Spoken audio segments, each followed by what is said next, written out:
ഇതാണോ നിങ്ങളുടെ നാരി ശക്തി, ഇതാണോ നിങ്ങളുടെ സ്ത്രീ സംവരണം എന്ന് ചോദിച്ചുകൊണ്ട് മോദിയുടെ കേന്ദ്ര സർക്കാരിനെതിരെ രൂക്ഷ വിമർശനം അഴിച്ചുവിട്ടതോടെ പ്രതിപക്ഷത്തിന്റെ കയ്യടി പോലും വാങ്ങി പാസാക്കിയ ബിൽ എവിടെ നടപ്പിലാക്കി എന്ന തരത്തിലാണ് കോടതി കേന്ദ്ര സർക്കാരിനെ ചോദ്യം ചെയ്യുന്നത്. നാരീശക്തിയെക്കുറിച്ച് പറയുന്ന നിങ്ങൾ അതിവിടെ കാണിക്കണം എന്ന് പറഞ്ഞുകൊണ്ടാണ് സുപ്രീം കോടതി കേന്ദ്രത്തിന്റെ പുരുഷ മേൽക്കോയ്മയ്ക്ക് ഇട്ടുകൂടി ഒരു കൊട്ടുകൊടുത്തത്. അതായത് ഇന്ത്യൻ കോസ്റ്റ് ഗാർഡിൽ വനിതകൾക്ക് സ്ഥിര കമ്മീഷൻ പദവി നൽകാൻ വിസമ്മതിക്കുന്ന കേന്ദ്ര നടപടിയെയാണ് ഇത്ര രൂക്ഷമായ ഭാഷയിൽ സുപ്രീം കോടതി വിമർശിക്കുന്നത്. ഇവിടെ വനിതകളോട് നീതി ചെയ്യും വിധം നയമുണ്ടാക്കാനും സുപ്രീം കോടതി ആവശ്യപ്പെടുകയും ചെയ്യുന്നുണ്ട്. വനിതാ ഉദ്യോഗസ്ഥർക്ക് സ്ഥിരം കമ്മീഷൻ അനുവദിക്കാൻ വ്യവസ്ഥയുണ്ടോ എന്ന ചോദ്യത്തിന് 10% ഉണ്ടെന്നായിരുന്നു കോസ്റ്റ് ഗാർഡിന്റെ പ്രതികരണം. ഇത് എന്തുകൊണ്ടാണെന്നും സ്ത്രീകൾ മനുഷ്യരെക്കാൾ താഴെയാണോ എന്നും കോടതി ചോദിക്കുന്നുണ്ട്.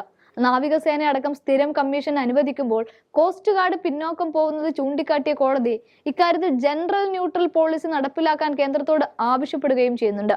ചീഫ് ജസ്റ്റിസിന് പുറമെ ജസ്റ്റിസുമാരായ JB പാർദിവാല, മനോജ് മിശ്ര എന്നിവരും ഹർജി പരിഗണിക്കുന്ന ബെഞ്ചിലുണ്ട്. കോസ്റ്റ് ഗാർഡിലെ ഷോർട്ട് സർവീസ് കമ്മീഷനുള്ള യോഗ്യരായ വനിതകൾക്ക് സ്ഥിരം കമ്മീഷൻ പദവി നൽകണമെന്നാവശ്യപ്പെട്ട് പ്രിയങ്ക ത്യാഗി എന്ന ഉദ്യോഗസ്ഥ നൽകിയ ഹർജിയാണ് സുപ്രീം കോടതി പരിഗണിക്കുന്നത്. കര, വ്യോമ, നാവികസേനകളിലെ വനിതകൾക്ക് സ്ഥിരം കമ്മീഷൻ പദവി നൽകാനുള്ള വിധികൾക്ക് ശേഷവും കേന്ദ്രത്തിന്റെ സമീപനം ഇതാണോ എന്നും ബെഞ്ച് ചോദിച്ചു വെക്കുകയാണ്. സർക്കാരിന് ഇപ്പോഴും പുരുഷ മേധാവിത്വ സമീപനമാണോ എന്ന് ചോദിച്ച കോടതി ലിംഗസമത്വം ഉറപ്പു നൽകുന്ന നയമുണ്ടാക്കാനും ആവശ്യപ്പെടുന്നുണ്ട്.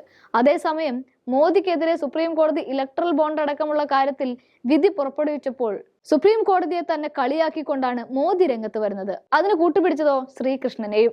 അപ്പോഴും പക്ഷേ ബാബരി മസ്ജിദ് പൊളിച്ചതും അയോധ്യ രാം മന്ദിർ പണിതതുമൊക്കെ അതിനായി സുപ്രീം കോടതി വിധി പറഞ്ഞതൊക്കെ മാനിക്കണമെന്നും ഇതേ മോദി തന്നെ പറയുന്നുണ്ട്. സംഭവം ഇത്രയേ ഉള്ളൂ. BJPക്ക് അനുകൂലമായി കോടതി വിധി വന്നാൽ അത് ആഹാ, അല്ല മറിച്ച് മോദിക്കും കേന്ദ്രത്തിനുമാണ് BJPക്കും എതിരാണ് വിധി വരുന്നെങ്കിൽ പറ്റത്തില്ല, സമ്മതിക്കത്തില്ല.